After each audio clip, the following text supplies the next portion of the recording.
الرحمن الرحيم. هنقدم لحضراتكم اليوم طريقة عزل الأسطح فوق البلاط.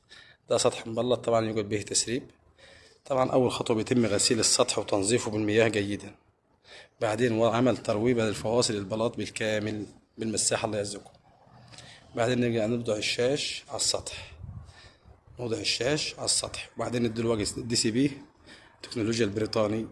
بعدين ينشف نديله الوجه التاني. ما شاء الله زي ما حضراتكم اتفضلتوا شفتوا كده حاجة يعني ما شاء الله ممتازة. ده ضمانه 10 سنوات.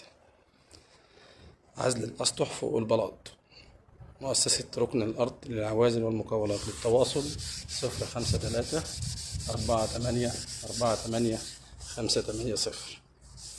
الموقع الرياض حي الشفا.